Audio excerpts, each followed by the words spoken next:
Então, os 2 capítulos vão tratar esse cenário. Deus destrói no fim dos tempos, na segunda vinda de Jesus, na esperança nessa esperança que nós temos no retorno de Cristo, na sua segunda vinda, ele destrói seus inimigos para preparar a terra para os que são redimidos. Então, capítulo 34, e hoje é uma aula interessante, hoje eu usei com o João. Hoje a gente vai falar sobre unicórnios e dragões, né? Isaías 34 fala de unicórnios e dragões, só que não do jeito que você pensa. Mas é bom você ouvir e estar ligado nesse texto para aquelas pessoas que vão vir refutar você dizendo que a Bíblia defende que unicórnio existe, dragão existe. Aí você já vai estar preparado para dizer para ela o que realmente significa tudo isso. Não é nada alegórico, mas é uma tradução referente a animais mesmo que o Senhor está querendo mostrar que vão habitar, que vão estar nesse contexto que a gente vai estudar. Capítulo 34 vai começar com o profeta apontando para o dia em que o Senhor reúne os seus inimigos para destruí-los. E essa reunião, ela acontece pela vontade de Deus, mas o anticristo, né, o falso profeta, a besta, ela começa a influenciar. O João vê como se fosse 3 espíritos imundos saindo da boca deles e indo iludir, né, ou convocar os líderes da terra para juntos guerrearem contra aquele que está montado no cavalo branco, que é Jesus. Então, o cenário de Isaías 34 é esse cenário do fim dos tempos, de líderes ao redor do globo terrestre, influenciados por esses 3 espíritos imundos de engano, levantando um exército e levantando bandeira de batalha contra o ungido, contra Jesus na sua segunda vinda. Né? Chegai-vos, nações, para ouvir, e vós, povos, escutai. Ouça a terra e a sua plenitude, o mundo e tudo quanto produz. Porque a indignação do Senhor está sobre todas as nações, e o seu furor sobre todo o exército delas. Ele as destruiu totalmente, entregou-as à matança. E os mortos serão arremessados do seu corpo, subirá mau cheiro. E com seu sangue os montes se derreterão.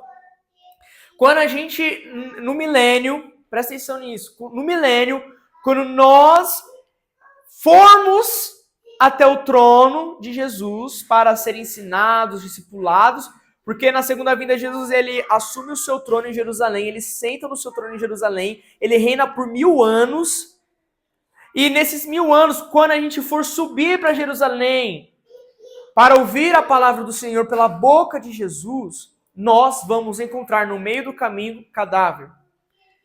Nós vamos encontrar no meio do caminho corpos de pessoas mortas.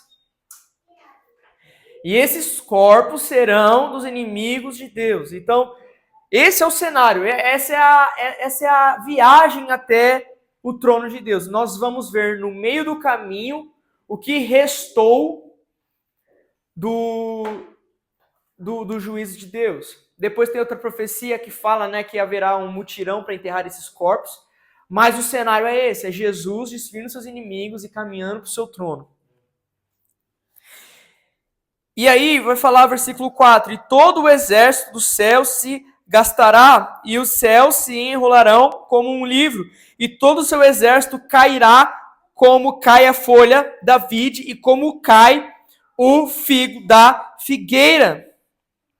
Porque a minha espada se embriagou nos céus, eis que sobre Edom descerá, e sobre o povo do meu anátema para exercer juízo. A espada do Senhor está cheia de sangue, está cheia da gordura de sangue de cordeiros e bodes, da gordura dos rins de carneiros, porque o Senhor tem sacrifício em Borza e grande matança na terra de Edom. Isaías 63 nos mostra uma pergunta, uma pessoa perguntando: quem é este que vem de Edom com as suas vestes manchadas de sangue?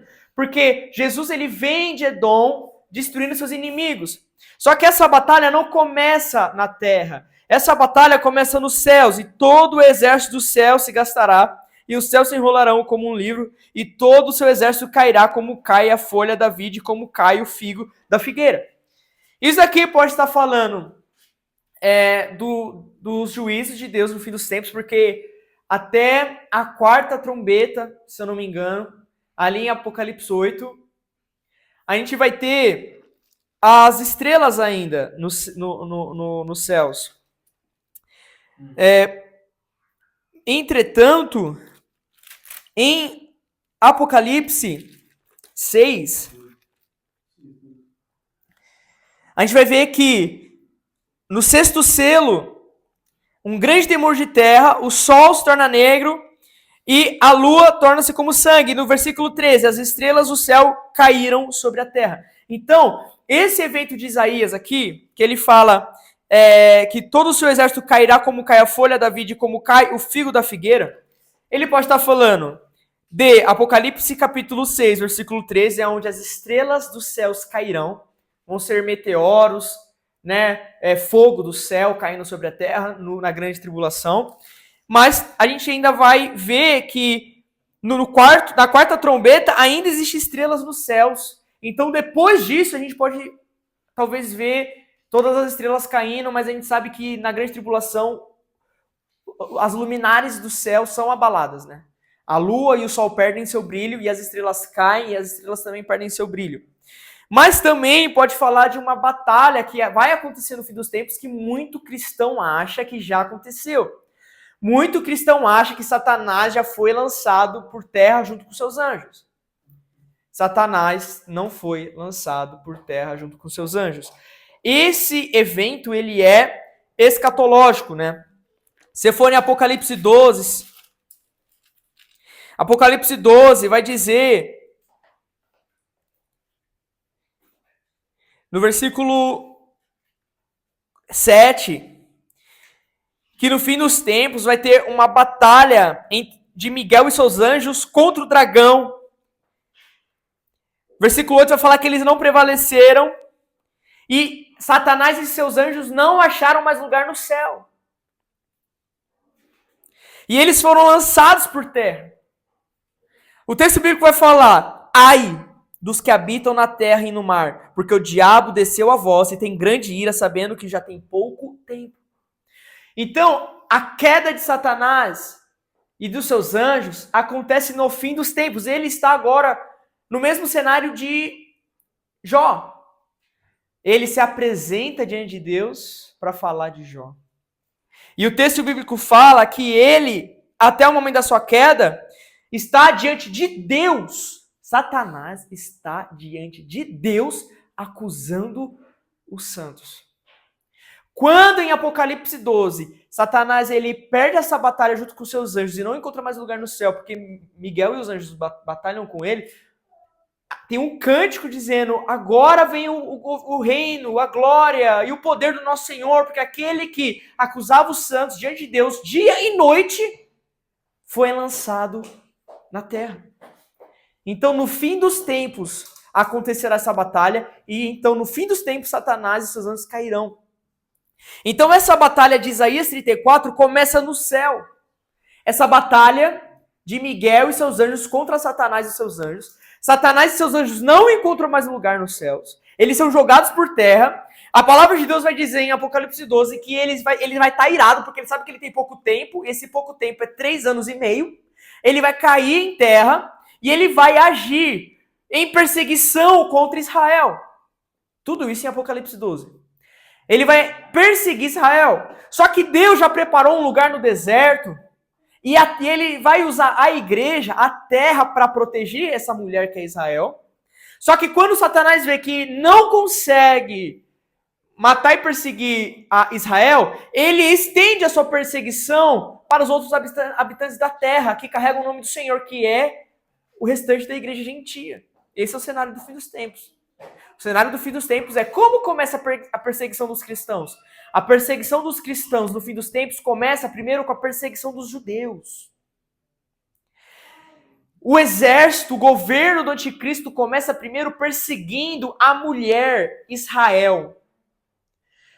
Deus dá proteção para Israel de forma sobrenatural e por meio da igreja. A igreja vai abrir as portas das casas para receber o povo judeu. Sabe, você tem que estar preparado para isso. Você tem que estar preparado para abrir a sua porta para receber uma família de judeus, porque no fim dos tempos o Senhor vai usar a igreja para garantir segurança para eles. E quando Satanás ver que não consegue destruir a mulher, ele começa a perseguir então a igreja gentia. Então esse cenário do Senhor reunindo as nações e destruindo as nações começa no céu. Satanás cai, seus anjos caem, ele fica com grande ira porque sabe que tem pouco tempo. E aí, acho que na sexta taça da ira, ele começa a reunir os líderes. E aí, existe uma linha do tempo que pode clarear isso mais para você, mas Jesus vem, glorifica o corpo dos santos, os mortos ressuscitam, os que estão vivos são glorificados depois. Mas não é assim, a vinda de Jesus não é um estralar de dedos, a vinda de Jesus ela tem um cenário maravilhoso. Existem 30 e 45 dias na profecia de Daniel, onde Jesus, junto com seu exército, marcham sobre a terra. Então, depois da vinda de Cristo, ainda tem 30 mais 45 dias, aonde Jesus, com toda a igreja, todos os salvos, marcham sobre a terra em direção a Jerusalém. O que acontece nesse meio tempo? Nas taças da ira, tudo mais, o que acontece? Há uma influência demoníaca para os líderes se revoltarem contra Cristo, e antes do milênio, esses exércitos vêm para guerrear, e o Senhor Jesus mata todos os que têm a marca da besta, aprisiona o dragão por 1000 anos e reina por 1000 anos. Vocês estão entendendo? Qual que é o segundo montim? É no fim dos 1000 anos. No fim dos 1000 anos, aqueles que não eram salvos, aqueles que sobreviveram, não tinham a marca da besta, mas também não criam em Jesus, que vão ser pessoas naturais no milênio, que vão se casar, que vão ter filhos. Essas pessoas vão se multiplicar e no fim dos 1000 anos, de novo o dragão, o inimigo vai ser solto, Satanás vai ser solto e ele vai iludir o povo para guerrear. Só que dessa vez não vai ter uma guerra. Dessa vez eles vão cercar Jerusalém e fogo vai cair do céu, destruindo eles. Depois desse cenário é que acontece, depois dos 1000 anos é que acontece aquele julgamento dos mortos. Eu sei que talvez fica difícil, meu amigo, eu vou confessar algo para você, eu não tenho vergonha disso. Eu preciso constantemente estar consultando o plano de Deus, porque às vezes eu não consigo acompanhar cada detalhe, mas a Bíblia deixa tudo muito claro. Vocês estão entendendo até agora? O contexto de Isaías 34, uma guerra começa no céu. Satanás lançado em terra, reúne, vai guerrear, perde 1000 anos, depois reúne de novo, fogo cai do céu, destrói, e a vitória é sempre do Senhor e do seu povo. Mas existe uma história, cara. Essa geração corrompida pelo pecado que não conhece Jesus vai ser levada a odiar o Filho. Salmos 2 não mente. Salmos 2 mostra um povo que se ira. E, meu amigo, isso não está longe, isso não está numa realidade distante. A gente não está ensinando uma coisa que você não está vendo já acontecer em pequenas partes, pequenas parcelas já hoje. E lembrando, perseguição começa com os judeus. Tudo começa com os judeus. E se tem algo acontecendo com os judeus, ao longo da história e agora também, se prepare porque a igreja vai ser a extensão dessa progressão demoníaca.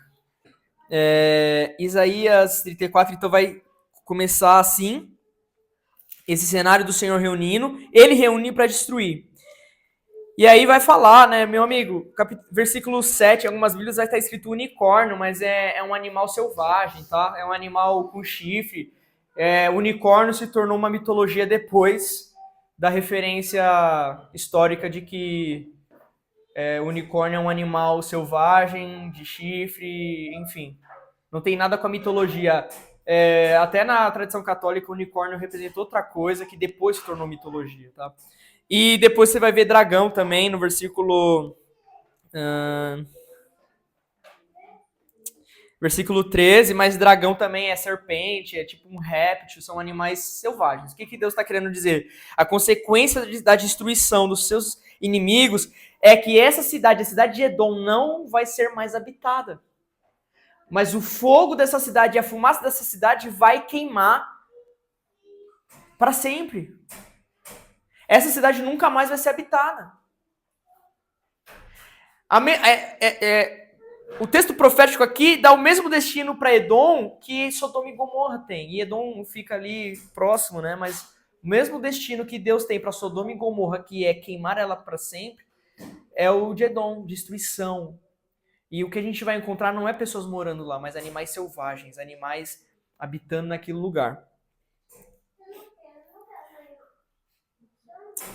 Versículo 16 vai meio que selar tudo isso. O Senhor vai falar: buscai no livro do Senhor e lede, nenhuma dessas coisas falhará. Então, meu amigo, as coisas que eu falei agora já está decretada por Deus. Ele disse: nenhuma destas coisas falhará, nenhuma nem outra faltará.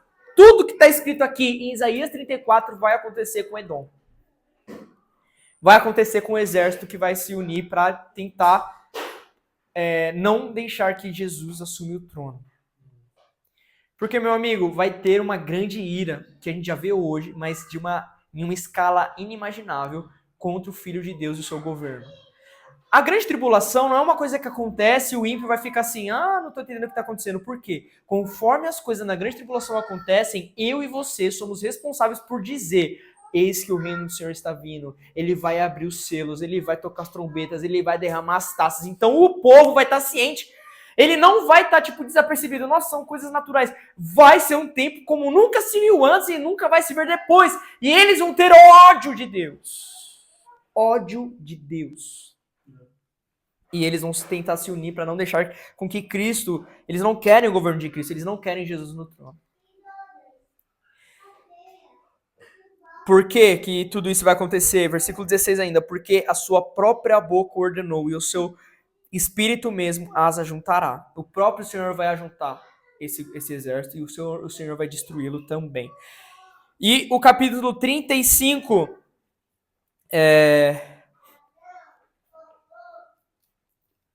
vai estar mostrando que o Senhor faz tudo isso para preparar um lugar para os redimidos, né? O deserto e os lugares secos se alegrarão com isso. Então, quando a gente vê essas coisas acontecendo, nós não vamos ficar chateados. Nossa, eu não pensei que Deus era assim. Nossa, mas será que é certo o que Deus está fazendo? Não, a gente vai se alegrar.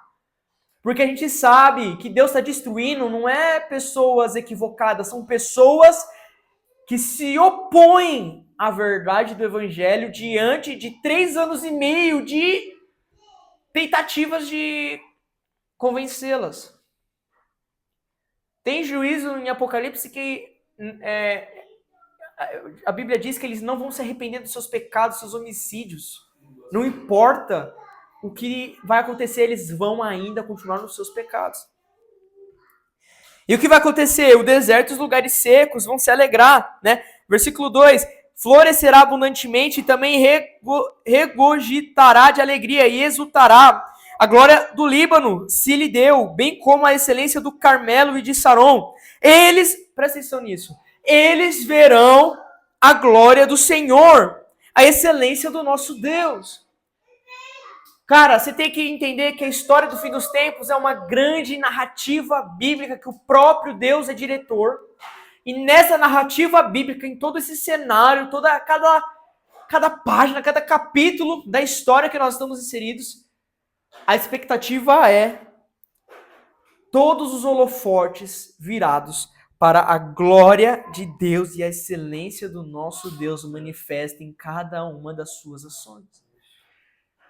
A gente vai estar se deleitando, a gente vai estar totalmente apaixonado, a gente vai ser totalmente tocado pela glória de Deus revelada em cada uma das suas promessas realizadas.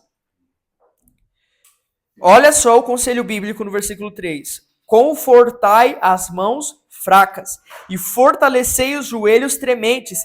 Dizei aos turbados de coração, esforçai-vos e não temais. Eis que o vosso Deus virá com vingança, com recompensa de Deus. Ele virá e vos salvará. Então, na grande tribulação,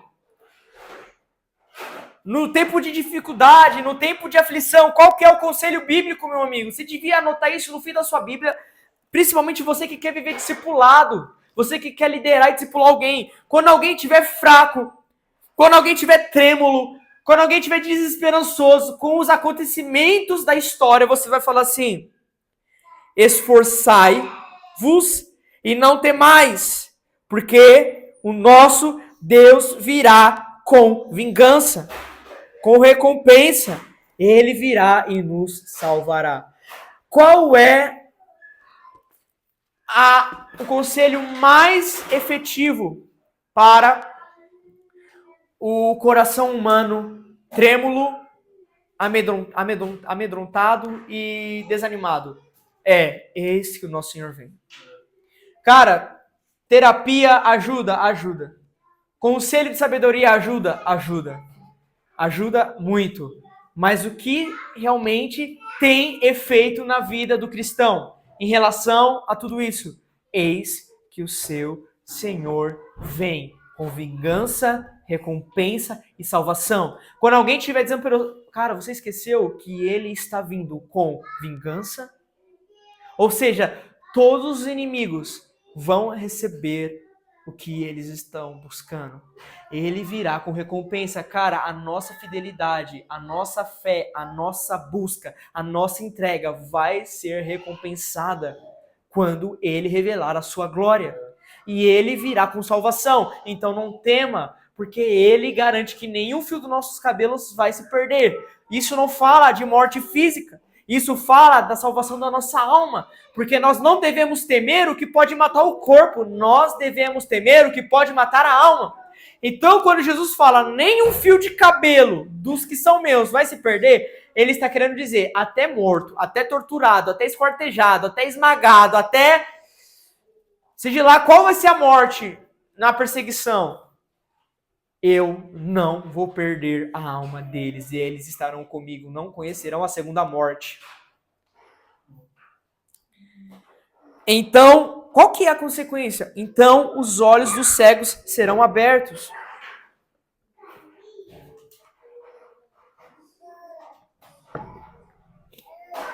E os ouvidos dos surdos se abrirão. Isso aqui, os coxos saltarão como cervos, e a língua dos mudos cantará, porque águas arrebentarão no deserto e ribeiros no ermo. Isso aqui está falando sim de algo físico, né? Cristo, ele tem poder, principalmente quando ele governa e quando ele nos transfere dessa era para a era vindoura, de curar toda enfermidade. Então o surdo vai ouvir, o cego vai ver, o coxo vai andar, vai saltar, vai pular. Mas também fala de um cenário espiritual. Aquele que tinha dificuldade para ver, aquele que tinha dificuldade para ouvir, aquele que tinha dificuldade para caminhar direito, estes vão ser capacitados. Porque a terra seca se transformará em tanques e a terra sedenta em mananciais de água. Cara, para um pouquinho para pensar. Olha a comparação de Deus. O cenário da terra é o deserto, um lugar escasso de água. O deserto, um lugar onde pessoas morrem de sede.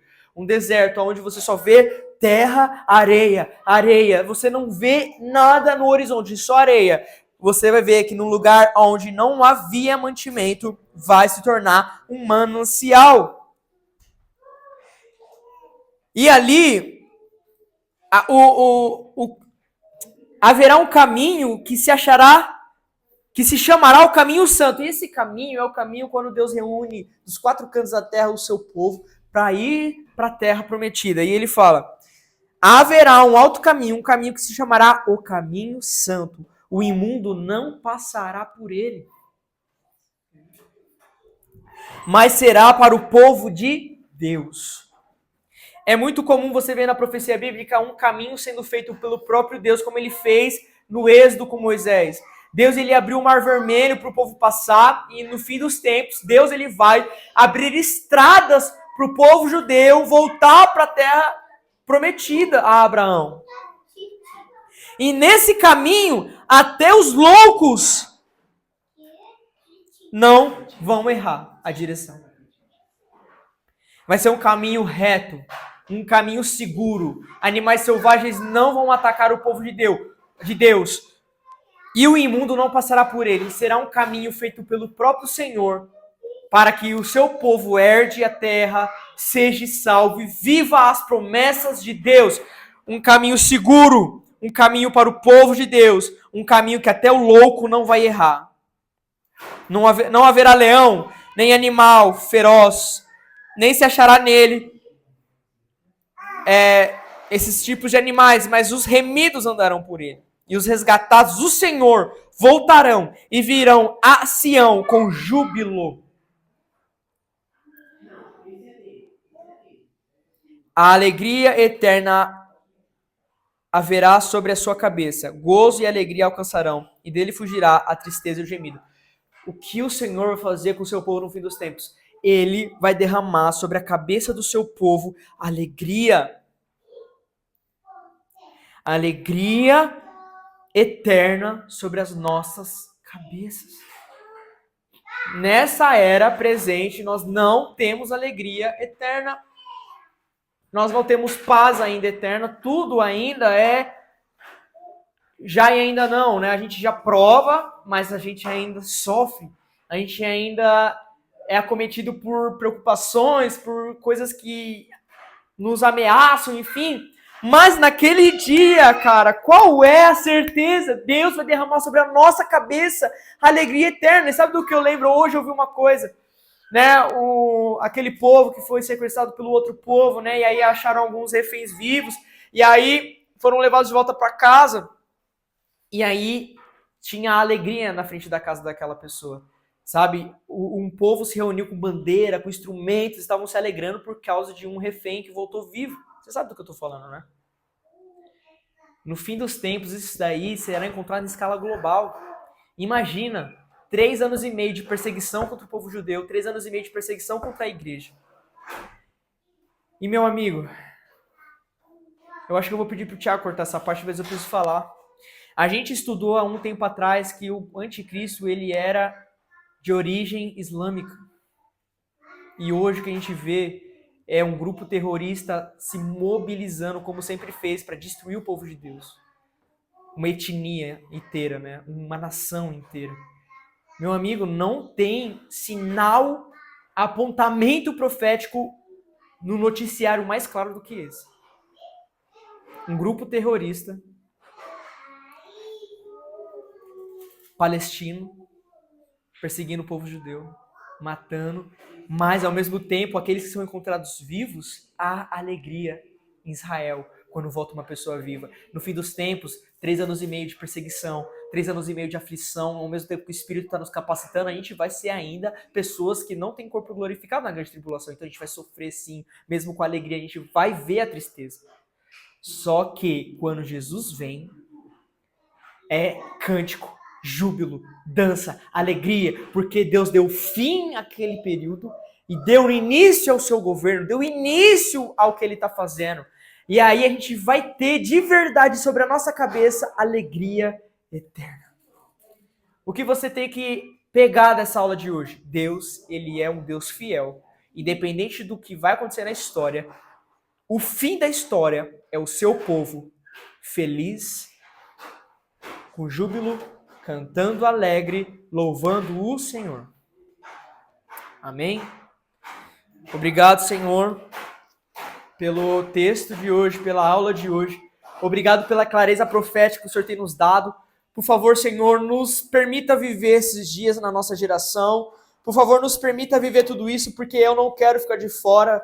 Pai, na grande tribulação, nos capacita pelo seu Espírito Santo, nos ajuda a nos movimentar de forma sobrenatural, pregando, Pai, a sua palavra, Deus, de Gênesis Apocalipse. Levanta profetas de verdade, levanta amigos do noivo de verdade. Queremos viver esses dias ainda nessa geração. Senhor Deus, nós oramos pelo povo judeu, oramos pelo povo palestino, oramos pela igreja gentia, oramos, Senhor Jesus, para que tudo se cumpra e que muitos sejam salvos, muitos sejam libertos pela sua palavra, muitos reconheçam o que o Senhor está fazendo.